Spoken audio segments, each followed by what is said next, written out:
Evening ma'am. Good evening doctor Bakshi sahab, good evening. कैसे हैं ma'am? चल रहा है, बहुत अच्छा, ठीक चल रहा है। Very taking on the great, challenges as they come. very fantastic. You are one person who faces challenges and makes things to happen. That is the power of Kiran ma'am. It's all grace. Grace. Grace of God who gave to this world Kiran ma'am. No, it's all grace who gave to the world all of us. Absolutely. Okay, we start now. Pia, can we start now? Now, Facebook, you have sent the message. Yes, sir, the recording is on. We are good to start. Yes. Yeah, good evening, ladies and gentlemen. This is a very powerful evening when we have with us Her Excellency Dr. Kiran Bedi, Lieutenant Governor of Puducherry.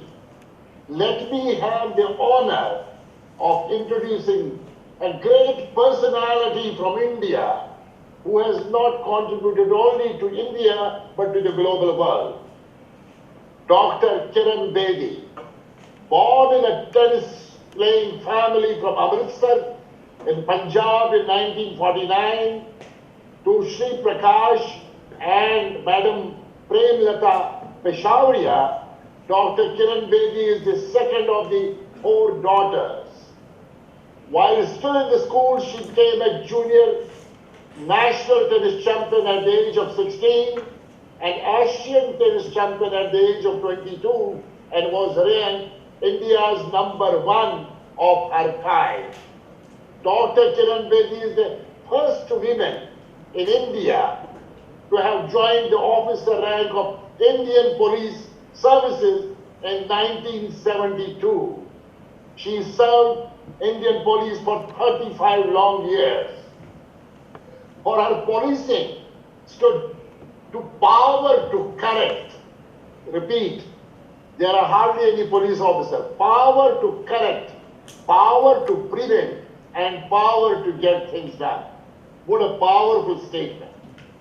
And she not only made the statement, she lived with the statement. Dr. Bedi served as police advisor to Secretary General in United Nations in the Department of Peacekeeping Operation in New York. She has received many awards, and the big one, Raman Magsaysay Award, also which is called as Asia's Nobel Peace Award, for bringing about a positive relationship between the citizens and the police. Dr. Bedi is certainly a law graduate, master's, PhD scholar with postdoctoral Nehru Fellowship. She is also author of many books. I Dare, I love that book. I have probably given 800,000 books to people around the world. It is always possible. Again, I am giving in my classroom this book regularly to people of all nationalities in the world, creating leadership and many more. But this I Dare, who has not read, must read. It's always possible, must read. These are life-changing books.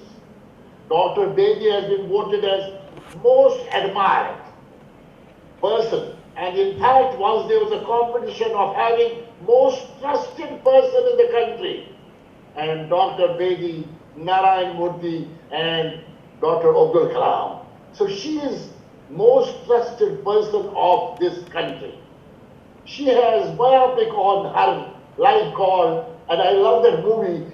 Dr. Bedi knows I have run this movie many times. Yes, Madam Sir, made by an Australian filmmaker. And recently documentary on her was featured in Nat Geo Mega Icons. She runs 2 NGOs. I am also part of that NGO. I am a mentor for Navjyoti Foundation, wherein she helps education, skills development, as well as in urban slums and rural areas, including School Ke Baad School. I am part of that movement. And presently she is the Lieutenant Governor of Puducherry. She is a keen user of technology, and you can see Dr. Bedi has following up 15 million followers on social network. Currently, as Lieutenant Governor of Puducherry, she works probably from 14 to 15 hours per day. That's a formal introduction. But I want to give you an informal introduction from the core of my heart. I know and I have a personal respect and regard for Dr. Bedi. He always does that. She is my mentor, and she's mentor to many. But personally, she is my mentor, a guide, a friend, an elder sister. Her contribution to my life goals has been immense, and I salute her for that. I also salute her for contribution made to the learning of millions of people around the world. And my association, I call her women of elegance, women of substance, women of character, women of conviction, above all, women of energy and passion. I always say there cannot be another Dr. Kiran Bedi in life. That's a fact of life. She has always been part of my life journey, especially my signature programs, Roadmap to Success, DNA of Leadership, wherein she would come and inaugurate programs. One side, Padma Shri Dr. Pritam Singh, whom we lost 2 weeks back, and other side, Dr. Kiran Bedi coming and inaugurating. These two mentors have really hand-holded me in my passion of journey of excellence. Yes, Madam Sir was always part of my programs, not only in India, globally. Thailand she visited many times, and we have fantastic and fascinating programs with Indian and Thai Indian community, not only in Bangkok, even driving up country to Rayong, as well as to Ayutthaya, where ladies still remember our contribution. All those ladies are going to be on the Facebook. Unfortunately, we are going to be on Facebook after 1 hour because there is some technical fault. To many of leadership programs, she would come and shower her blessings. You know, 2 major things which keep on hitting me always in my head, which she says. She says, change is law, growth is optional, choose it wisely. I repeat, change is law, growth is optional, choose it wisely. And another one recently, when we were conducting Women Power number 1 in April, and when she came and she said, mother is the quality. So give a different name to mother, that's quality. And these amazing statements come from a persona of one and only Dr. Kiran Bedi. Even if I do just 10% of what she does, I would be very happy and I will go to that heaven after maybe 20, 25 years happily. Her commitment to the cause is infectious. And anyone watching her in action feels how Kiran man can do so much in this 14 to 15 hours. God bless her with her great health. Keep showering all of us wisdom. Therefore, when I talk about hashtag women power, she is the first women power for this global movement.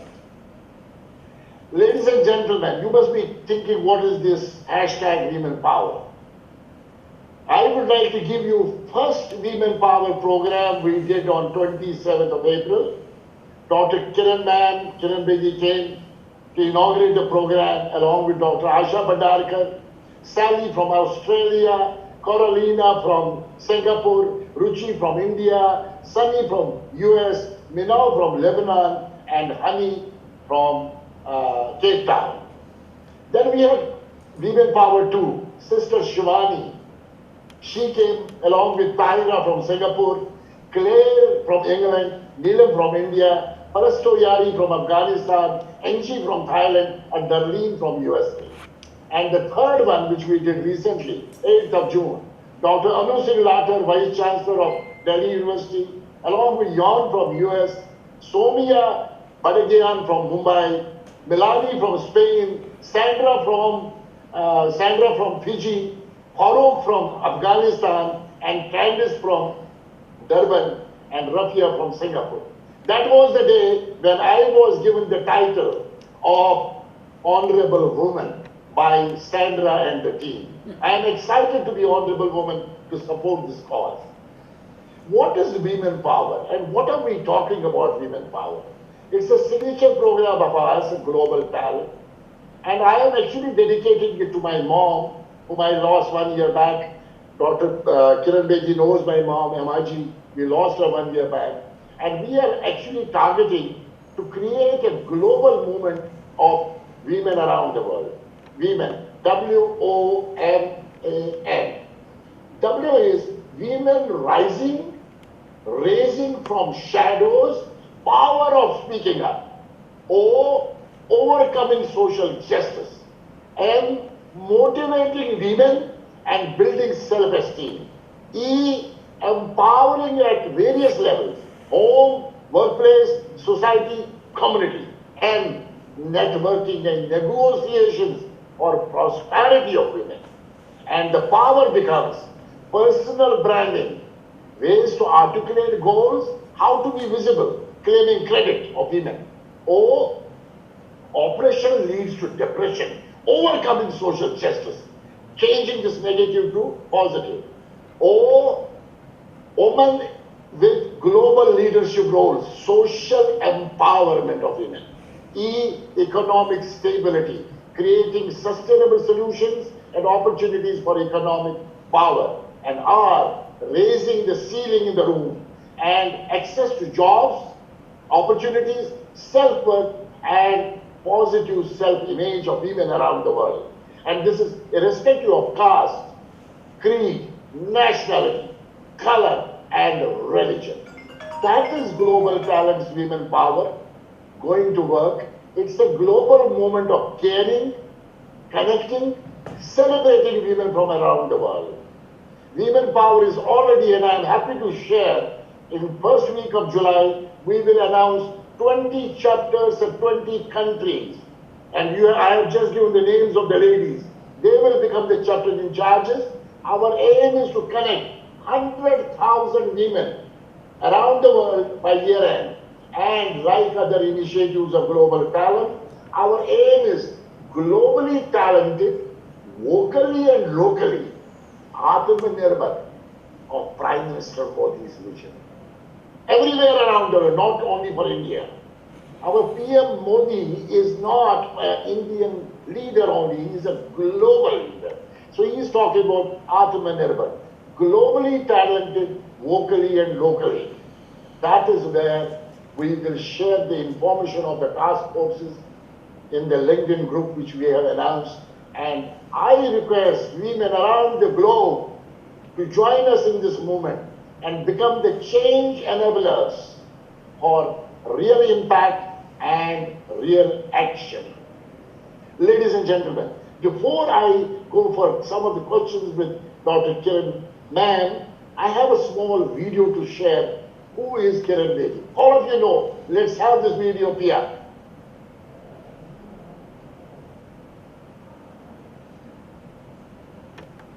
Oh, this is the same one.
women of elegance, women of substance. And I must tell you, ma'am, this evening, I was going to run the same video. Yes, madam, sir.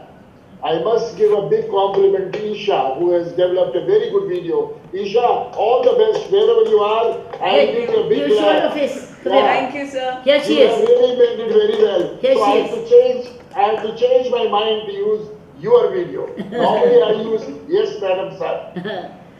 Okay, ma'am. Ma'am, I have not interviewed you first time. I have had many great interviews with you. But today is something very special. And I want to spend some time with you. Some questions from my side. And then there will be questions from the audience. I want to engage them, whosoever is on Zoom. Unfortunately, I can't take Facebook. I would like to inform Facebook that we will be live at 6 p.m. and you can see the recorded one. Unfortunately, we could not help that. There's some technical side. So, ma'am, tell me your journey as a woman. And I will not say only women. I will always say women power. As a women power, you faced challenges. You had a lot of struggles. And how did you manage and to be winner and build this brand of Dr. Kiran Bedi? Man. Now first of all, I want to thank you. Thank you, Bakshi Sahab. This is not the first time you've given me such an abundance of respect, regards and warmth. You've been such an anchor for us. You introduced us to Bangkok and all the donors for Navjyoti India Foundation. Your friend Dr. Rani and all others, I still remember.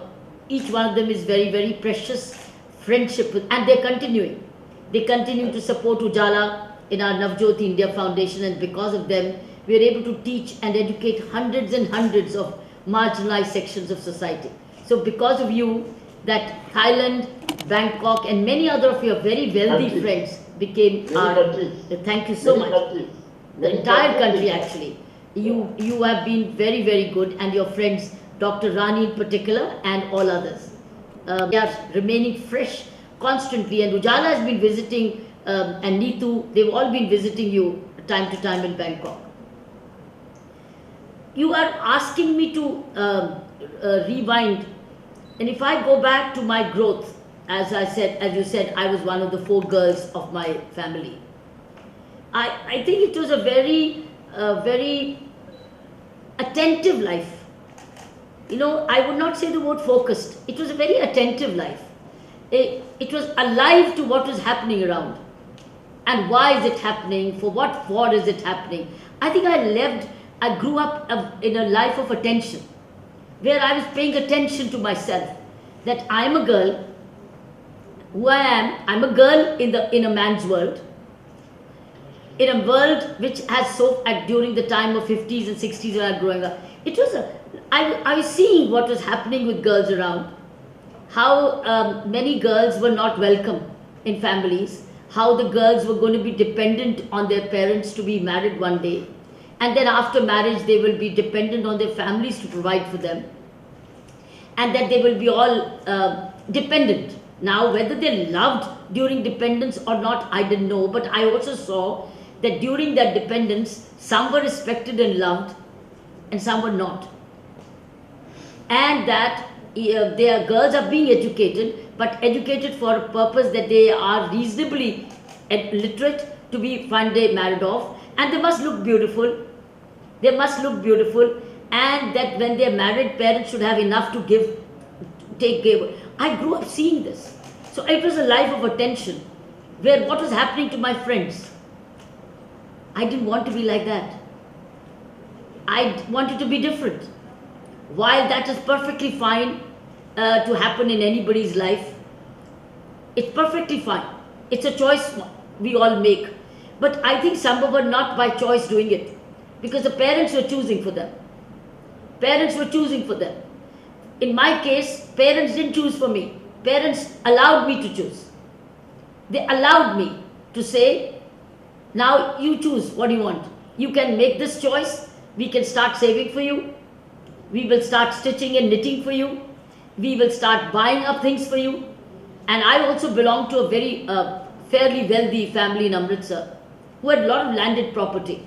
And my grandfather did tell my father, why are you educating your girls so much, Prakash? We have enough property to give. Well, they can go, they will be married, they got enough. But my father had other dreams. My mother had other dreams. My father was a tennis lover and my mother was a very ardent educationist. She loved education. Her education was cut short because her father, her parents saw a very good, wealthy family to be married off with. So they decided to marry her off. They cut short her education, even when she was doing exceedingly well. She loved education. So I got two streams in my genes. I got love for education through my mother, and I got love for tennis through my father. So sports came from my father, and education came from my mother. And both had a dream. They both had a dream in the sense that they believed that the girl, they were not longing for a boy. They treasured whoever we were. They loved it. They loved us to the core. And in a world of boys, where boys were getting everything, we were the rare family in Amritsar, girls who were getting everything. We went to the best school, so I went to the best tennis court, and even though Amritsar didn't have. So I'm trying to explain to you how this life was of attention. Attention to what's happening and then making my choices. And the choice was that I will not be the way, I have not opened my hand to ask anybody, anyone in my life to say, Mujhe ye chahiye. Please give me, I have to do this. I resolved in my head, I'll never be an asker from anybody. That's why so it was all the time, therefore, love for education naturally came because without education, I wouldn't have qualified for the Indian Police Service. Love for tennis came as a family game, but I realized that playing tennis and studying was complementing education. It was holistically developing me mentally, physically, spiritually. It was a spiritual family also. A family which would pray, family which would donate, family which feed the poor, family which had also cows to feed. My grandfather used to feed the cows, so many cows. He was a very, very devotee of Brindaban. So I inherited a very spiritual background also. So it was mentally, physically, spiritually being enhanced without being told where am I going to go, what am I going to do in my life, how am I going to earn my living. No, it was just a life of a growth of the kind where I was growing to evolve and be self-reliant. I think the word was self-reliance. So it was a life towards self-reliance. To me, now when I grow up to become a life for self-reliance, then automatically everything matters. The spiritual growth matters, physical development properly, stamina matters, energy matters, education matters, but with ethics in place. So there were challenges. As I said, the challenges were I was different. So people would tease me, boys would tease me while I would cycle around the city. I would be questioned, why do you have short hair? I would play in shorts and they say, so even my father was teased by his brother saying, Itna karne ki, why do you need to do this investment into girls? Girls have to go away. Girls will one day take away all this. What is going to be left with you? So every time we used to hear that my father and parents were being told, you are investing into girls, ye to paraya dhan hai. You know, they are called paraya dhan, means they belong to somebody else. They want to stay with you. We used to tell our parents, we know we will be letting you be. We will all be together. I always believed we will never lose our parents.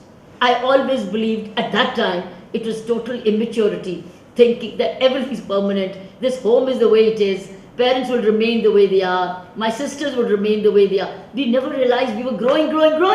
So were they aging. So I think it was a life of not distractions. It was not life of distraction. It was a life of attention. So in that attention, book mattered, chapter mattered, teacher mattered, parents mattered, my praying mattered, my travel mattered, my friends mattered, but there was no wastage by distractions. So even though I was growing up, I had a few friends here and there, I had boyfriends too, but there were no distractions in the sense that they would divert me off my studies or they would divert me off my focused tennis. And when that awareness came that there were hormonal changes and there were needs, it was a very careful, just careful pruning. This is not the time for it. I would prune, saying this is not the time for it. So I would be able to prune, which means it was a life of observation, that what doesn't fit in at that time before I reach where I want to be. So I think it was life of this kind into which I actually consciously grew. But parents had a very remarkable role where they created an environment at home by which it was an environment of peace. It was an environment of harmony, but it was a life of honesty. There was no wastage in the house. There was nothing where they would do something else and say something else. It was an authentic home, a home of truthful living, simple living, living within your means, living within your capacity. As my father was an employee of his own father, he had a limited pocket allowance for a while. So we did not have enough money in the house. It was my mother who would go to her own parents to get more money, because my grandfather would not give him more till the property got divided, and my father. But till my last sister came, the fourth sister came, we were on allowance from my grandfather. But imagine, during the whole time, my sister, youngest sister, came 12 years after. So first 12 years of my life, I saw my parents living within their own means and sending us to the best school, even if it meant for my mother to go and take money from her grandparents to pay a fee. We saw that. And so seeing my parents doing and giving us everything built the inner resolve in me more and more of honesty, simplicity, authentic living, and life of sharing and giving. I think the manner in which the environment was, it gave me actually positive reinforcement and no hostility towards anybody, but to say, I have not to ask. My mother's asking her parents. My father is asking his father. I'm not going to ask anybody. I will be a giver even to my parents one day. And I did grow up to give. So I think that was the environment. If you grow, to me, this is called Almighty's grace. You don't just choose your parents. Children don't choose their parents. Children don't choose their school. But once the child realizes that I'm specially different, I'm gifted, I have parents who have a shared vision with me, I have a school which is giving me everything right and reformed. I went to a Catholic school, a Sacred Heart school in Amritsar, and you know how the Catholic nuns are, and I had Belgian nuns at that time. They're so very fond of sanitation, they're very fond of cleanliness, they're very fond of punctuality, and they're very honest in themselves. They're very honest in their many ways. I found my sisters very good. I looked up to them, and they taught me very good English.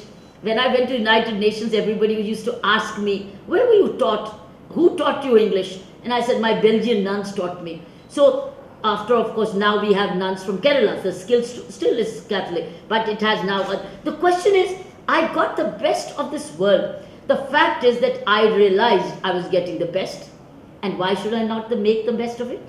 Why should I not multiply it? So that was the positivity in me which I developed. That I've got the best. I have to make it the best, develop the best, and then grow up to give the best to the rest of the world. So this is the manner in which, so whatever challenges came, hostility came, jealousy came, envy came, competition came, it didn't matter. It was like we were trained to respond to it.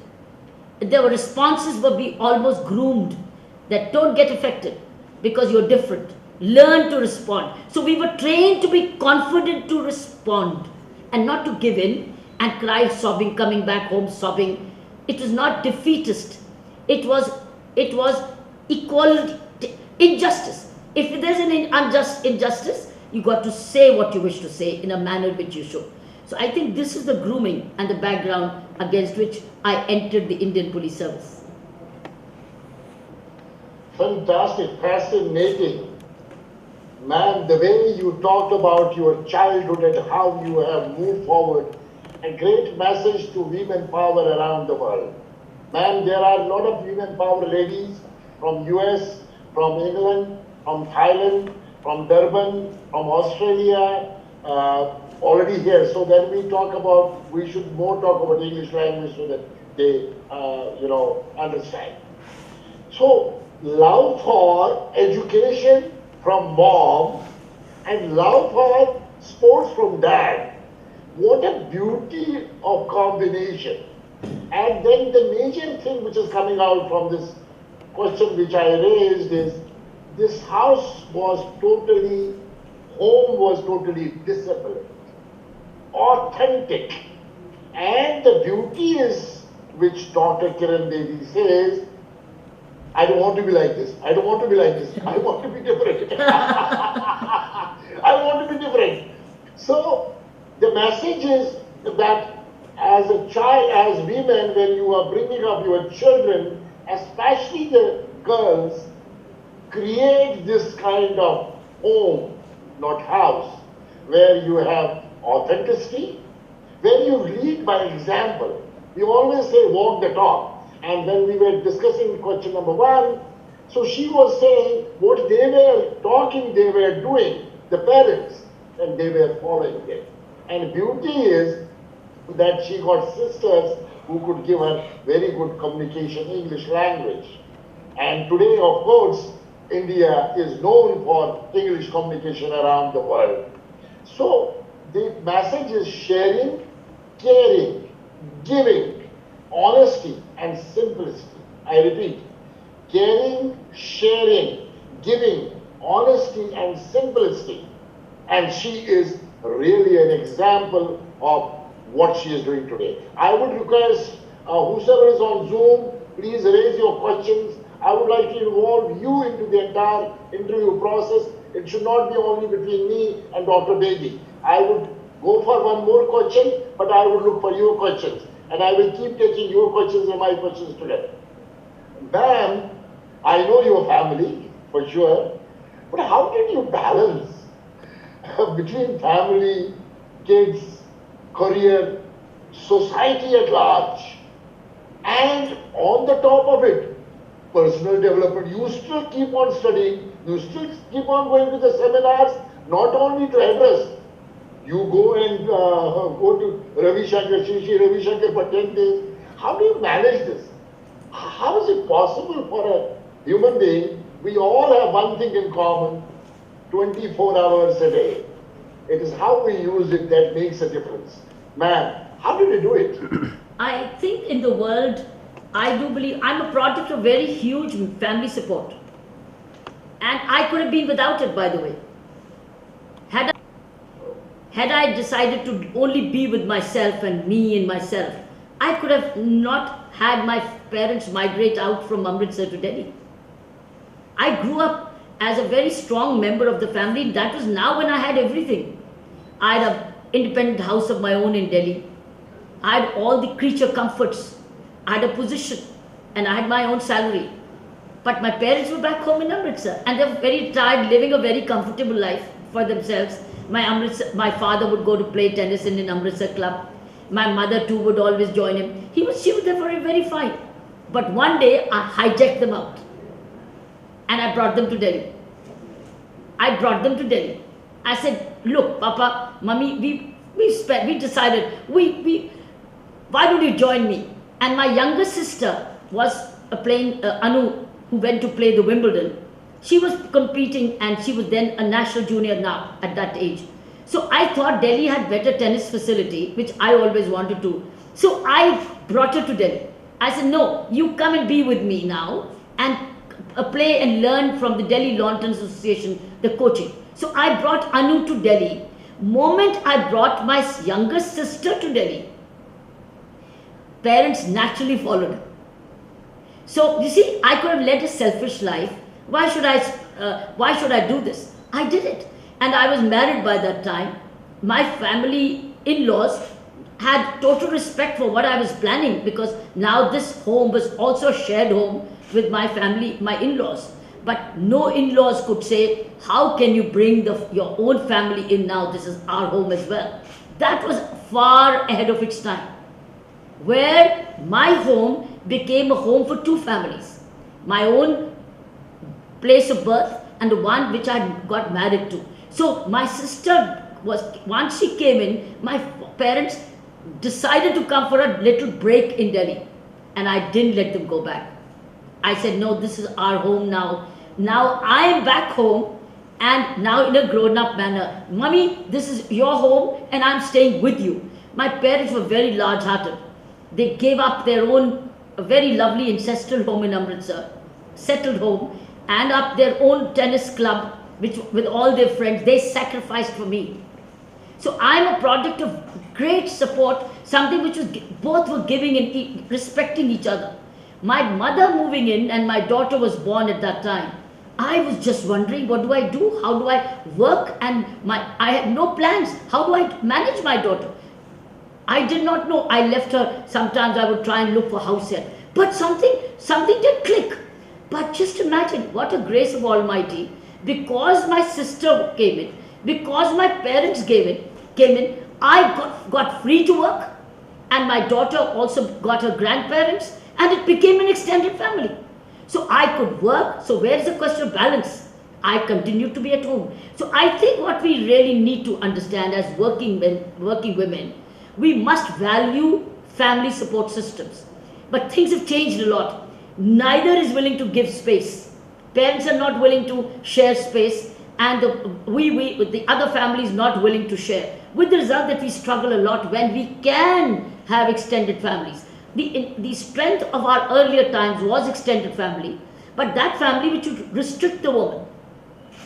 My elders' families was extended home meant, because my father had an extended family, but they were restricting, they were controlling. But this is not a controlling or restricting. So here is an option. If you can have a positive growth and family, then it becomes a total strength for you. In my case, I think I was blessed. Till the age of 50, I had my mother with me. The home was we were all together. My father, my mother, we were all together. And I would go home, I would go out to work 24/7. I came back to a warm home, everything well. It was like coming back to mommy and daddy. So while my husband would visit me off and on, because he continued to be in Amritsar. So we were again, in the way my personal life was ahead of its time. It was not a changing of the career, because now it was not suiting my husband or my in-laws. Where we were. And what mattered to both mattered. And I think that's the way we decided to go ahead. I would say I'm a product of an amazing example how a working woman's family support could be in-law support. In this case, it could be. My mother-in-law couldn't move to me, but she was a woman who would bless me from a distance. A very noble soul, very noble soul. So but they didn't decide, because my husband had landed property and factories in Amritsar. They decided to stay put in Amritsar while we moved to Delhi. Look, they too could have moved in. I would have had enough. The home had enough for everybody. Whether it was my husband's sister who came and studied in Delhi, she also stayed. So we became an extended home. My younger sisters also had their own children. We became an extended home. So it was a large-hearted home which had space for everybody to grow together. And in that, I worked 24/7. Took challenges, crises home. But it was a family. Once I entered my home, it was like a castle. It was a castle of security. It was a castle of good health. It was a castle of collaboration and discussion. Nothing went outside the home. I didn't need friends to go and discuss my problems. If there was a problem which was emerging through newspapers and had many controversies, many challenges, because every decision has a flip side of how you can the strength. So my message here is that where you can and you can ensure that you garner family support, value it. We always say, no, now it's gone, I may go. If parents can support their working children, son or a daughter, go ahead and support. And if parents need this care, they shouldn't be left alone. They need to be co-opted. So I'm a believer in joint living. I'm a believer in joint families. I'm a believer in extended families. I believe in large home. I believe in shared home. That's what I'm a product of. Beautiful. So the message is very clear that in any case, when you are on a journey to excellence, you can't do it all alone. You need to have your family who will be part of your security ring, what she talked about, a castle, what she talked about. And as women power of the world, when you are getting into the corporate world, into the business, in any profession, please ensure that you are supported with your family. It is both ways, give and take. Support them and take their support. That's a very powerful message. That too in today's environment, when our millennials are into a different mindset. But I can tell you during COVID times, man, a lot of things are getting changed. People are actually thinking of living together and not being away from each other. Like we are in Asia, kids are in Canada, even they are stressing that we should be living at one place. And that is the beauty of a family life. And around the world, in US, in Canada, in England, people are today talking about family. I would like to take a question from the audience, man. Please go ahead. There is a question from audience. Oh, I have Rajan Datta. Rajan knows you very well. Rajan was the president in HR of Reliance Airtel. Met you many times in Delhi. Dr. Bedi. Rajan Datta, sir, very great. Your question I am going to be asking Dr. Bedi. Women empowerment create a sustainable mission. However, how does one change the gender bias belief system in the corporate world? Rajan Datta's question, ma'am. Rajan, well, it needs, you see, when you recruit people in the corporate world, they're already hardwired. They're already hardwired. So therefore, unwiring them, rewiring them takes a long time. So ideally is, when you recruit people, you must recruit looking at their emotional quotients. Look at the kind of family lives they led. What kind of parenting they had, what kind of parents they are. I think you need to interview people before they come to the corporate world is what are their family values. Once you do that, then you take them forward. So not what education did you have, which college you went, you had friends, all right, now okay, tell me, how are your relationships with your parents? How did you grow up as a child? Tell us your child stories. What did you do for your parents and sisters and what did they do for you? How did you fight? What did you fight on? I think, how did you share a cupboard? All right, how did you share your toys? You get to understand what kind of school you went and what kind of relationships you had with your friends. I think this is what will tell you the hidden, which the degree doesn't expose. I think that's why in Indian marriages, many parents still go back to find out who is he a son and daughter of. The family lineage becomes very interesting. In many cases, they go back, whose son is he? But many times you wonder, what have you to do with this father? You are choosing a boy or a girl. What have you to do? It does. What kind of upbringing did he come from? What kind of atmosphere he came from matters. However, as I said, once you've done that and everybody doesn't have the same kind of background, that means if you identify a person very highly skilled and you want that person, but the family background is not so comfortable, that means we may have to design a separate program for him to become raise his emotional quotient, raise his spiritual quotient. That means you may need to enroll for programs or work on self-development programs where the man becomes more sharing, more respectful, more compassionate, more giving, right? Simply and humility. I think that's where, those are the programs there. So that means not one standard program, but a designed program for him to get something which he missed out when he was growing up. And if somebody's already grown up with those circumstances, you got the right person, ask him, then you got it right. Then you take him to the next level, depending. So that means your training now needs to become customized also. So there will be some common training programs and some would be very specific. So I would think this is the way it could be. I'm not giving you my off the head idea. Beautiful. Thank you very much. In fact, you have given some tips to human resource managers and business managers how to recruit, what kind of people to recruit. And here comes the power of Women Power, the programs which we are running at Global Talent, which is going to be free for all globally. Here's another question coming from Mr. Mahendra Kumar. Dr. Bedi managed to be Dr. Bedi. Can you give some quick golden principles? Oh, very simple. You gave already, Very but simple. You can I give told one or two more. Dr. Bakshi, I just said, how did you become a doctor? by working hard towards building it. Yeah. All right. So same thing applies. You also became. I became a doctor because I did a PhD. Yeah. That's all. I kept studying. As I said, Your principles of life he is asking. So I think the love for education. Love for education. The love for education was very ingrained, and the continuity, remaining a learner, remaining a student, willing to always up, well, it gives you a degree.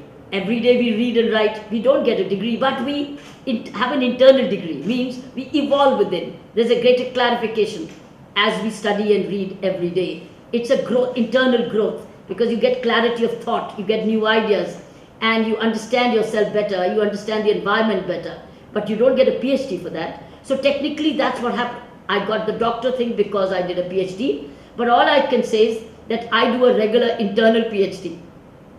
Absolutely. Ma'am, a question from me. IPS has always been dominated by men, but there's one and only till now. There are one or two now coming up, I have seen. No, there are many. There are many. Now they're, I think, 20%.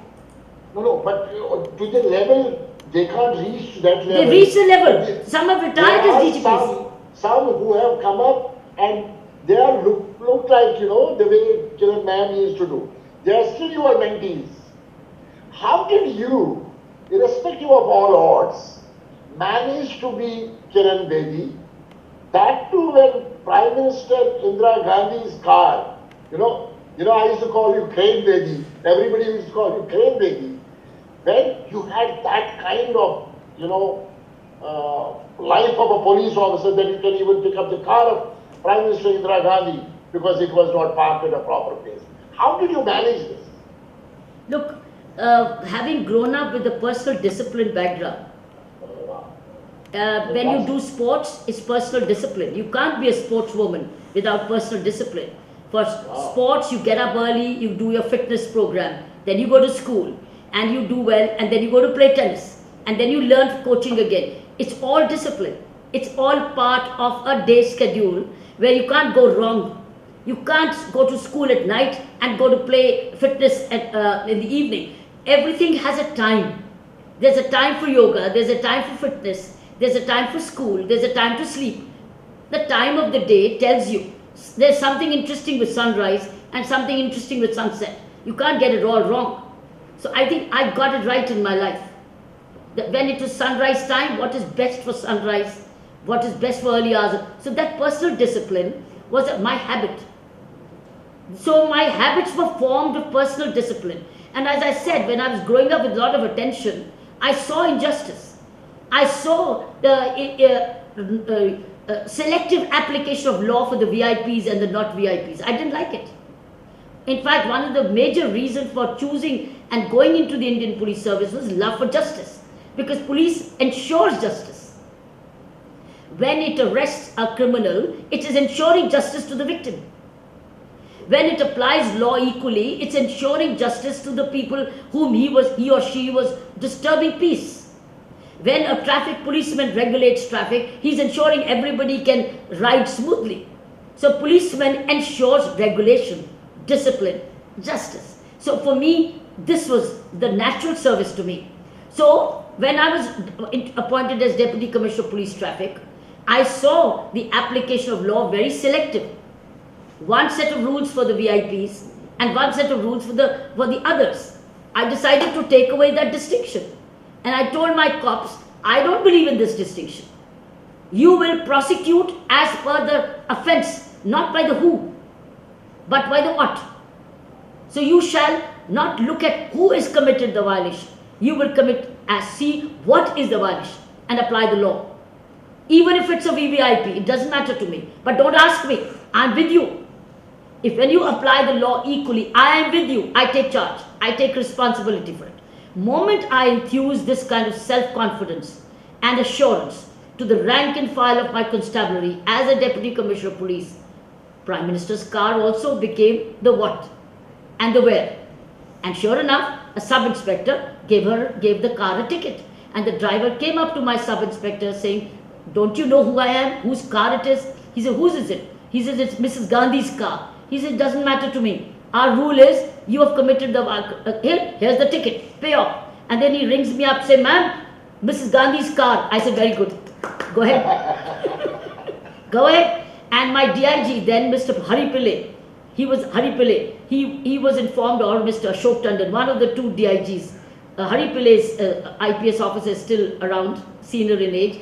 Mr. Ashok Tandon is unfortunately no more. I remember one of the DIGs, additional commissioner, was informed that, look, Prime Minister's car has been given a ticket and Kiran Bedi is not doing anything about it. He said, I cannot tell her. I cannot tell her anything.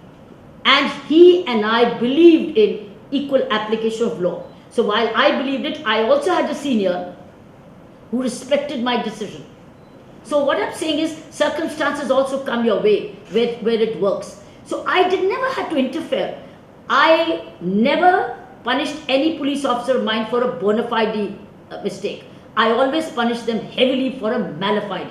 Here was a wonderful right decision which a young officer took by application of the policy which we had laid down, that the law has to be enforced equally, whoever it be.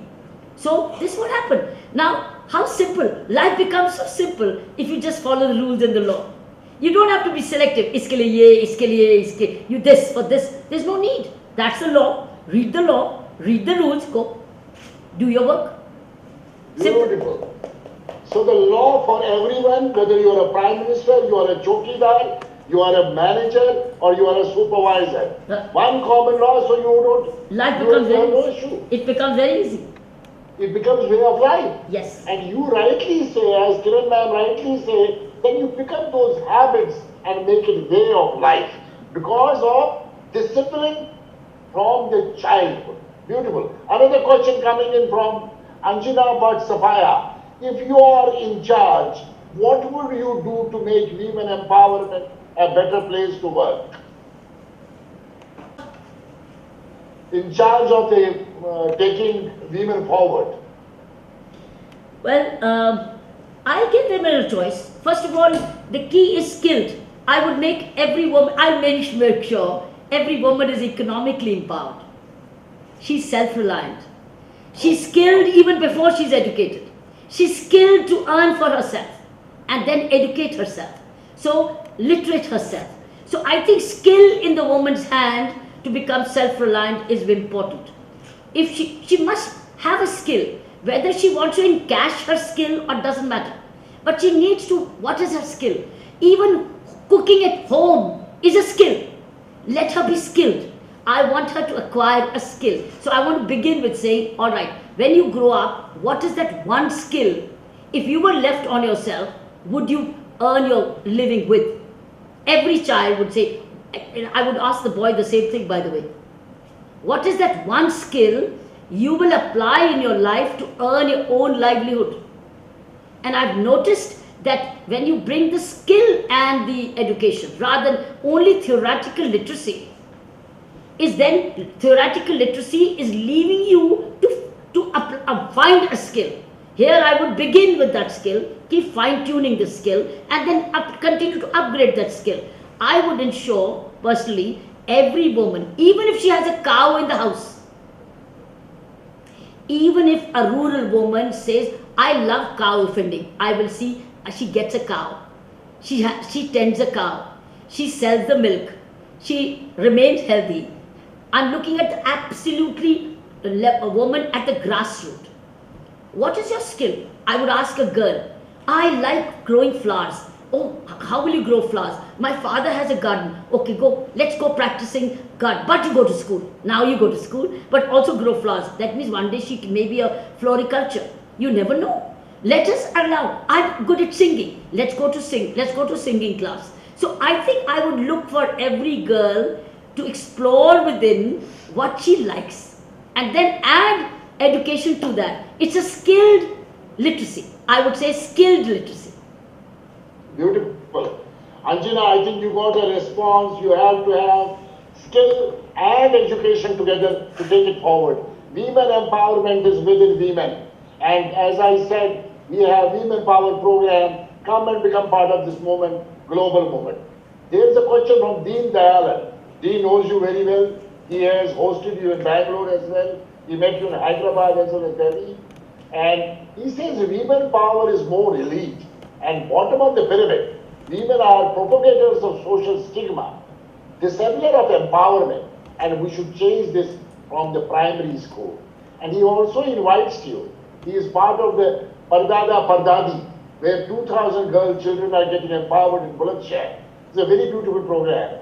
And he is saying that you need to be there one day because parents are getting them married at the age of 40 and mothers are culprit. But they have changed a lot with these 2,000 girl children. He would request you to visit one day. Dean, surely I will bring Dr. Kiran Bedi one day to that place. But this question of yours, which is women are certainly at the bottom of the pyramid, where we have social stigma and disabler of empowerment. How do we change that, man? In fact, we think they're the bottom of the pyramid. I think they are the Aadhaar. To me, they are the real strength of the majority community. And if they are healthy, first of all, we have to make sure these women are healthy. They're healthy and economically empowered. So healthy and economically empowered. Once we health and economically empowered, they will be able to ward off any violence which is against them, which comes by them, which comes along. They sometimes become a victim. I was first ensure health of every woman and then say, now how will you use your hand skill? How will you use your head skill? So empower them by hand skill. So, so therefore they are the foundation. I will not say the bottom of the pyramid. They are the foundation of the society. So health is first. Secondly is, I would educate them that reproductive health is their choice and not a man's choice. Not a man's choice. They shall, they will choose to become a mother and not be forced to become a mother. Third, they will choose to decide to get married and not be forced to get married. I think we must respect the kind of contribution that a woman makes because she reproduces. She brings the other person another humanity. Therefore, if she's unhealthy, she will produce an unhealthy child. If she is depressed, she will never be able to love the child the way the child needs to be nourished. I want a healthy mother. I want a skilled mother as a foundation of any human society. A skilled and a healthy mother, to my mind, is the foundation of a healthy world. Very wonderful. There's another question coming from Kritika Meenakshi Khera. She says, you were really fortunate and empowered by your family. What's your message to girls, women, who do not have family support? They have teachers. They have teachers. They have teachers. They have elders. They have teachers. They have teachers and elders. Teachers have to step in and nurture these children. So if the student is found wanting in parenting at home, they have to play the role of the parent outside home. Teachers have to step in. If teachers are looking only for helping them pass an examination, it's unfair. It's absolutely unfair. It's a crime. Teachers are the mentors, the coaches. They have to play the role. Think forward. They have to play the role. That's the role of a teacher. Oh, there's a question coming from Brisbane. He is going to sleep, but he is attending the program. Ash Rana from Brisbane, Australia. Women power. What is the mantra? Process to raise your daughters to be next Kiran Bedi. Can you give a message of next Kiran Bedi? How do they raise their daughters? They don't raise. They bring up. They don't raise. They bring up. They nurture. And they create an environment of total holistic growth of their children. Create an environment. Look at the child's propensities. Look at the child's qualities. Let the child explore the child himself. Don't force the child to be somebody. Child to be a great human being. A good, happy human being. A happy human being will find their own way. So just allow them to grow. be with them, give them all the nutrition, give them all the love, give them all the care, give them all the sense of security, and allow them to make a choice. I think be parents only if you want, if you're caring and loving. Otherwise, don't be a parent. There are many children who need to be fostered. Go and adopt them. I know Kiran ma'am has to go. She has another comment. But Kiran ma'am, what are your views on how this global women power movement needs to function? Because ladies are waiting around the world. They want to listen to you how they would take this global women power movement forward. I think they played some wonderful roles. The global power movement, the Me Too movement was great. It came through the global power movement, through global forums. See, the Me Too has fixed a lot of, well, there may be exceptional mistakes, but I think majority has exposed a lot of people could come up, and one of them got arrested and also committed suicide in the prison. And that man had exploited a lot of teenagers. So what I'm saying is the Me Too movement was a product of women banding together. They came together as a force to protect the dignity of women. And there are many other sources across the world, and the cultural differences. With cultural differences of north, south, east and west, one can understand every region has its own challenges. But I would say Me Too was an important movement, very great contribution. Second, I think the fight for rights of abortion. The abortion right is very critical for a woman's life. Why should somebody else decide whether this child should be, when it is medically abortable, that she cannot abort? Why? If she doesn't want the child, she has a right to let the child go. Well, she conceived by mistake, by accident or by design, but she chooses not to be a parent and refuse. She must have the right. She must have the right to let the child go. So I think this too is a very strong movement, ongoing debate, and so far it's worked to work. I know I'm making a very difficult statement, but I do believe that this reproductive right is very important. Third, I think right which we need to take up around as Women Global Forum, which I would offer as a suggestion, is that any woman who is tilling the land, who is as much a farmer as a husband, should also be declared as a farmer. So that when the farmer incentives are given by the governments, it goes only to the man.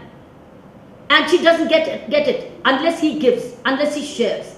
I think if where a woman is an equal farmer and assisting the husband and equally farming the land, tilling the land, we should have a survey where she could be considered as an equal farmer, so that when incentives are given, that she also gets the incentive as a farmer. Otherwise, normally I've seen women doing more farmland, husband doing many other things other than farming, but when it comes to farmer incentives, she doesn't get it if the husband is not a sharer. So I think there are too many things which one can say, but off the cuff, I can take up these three things.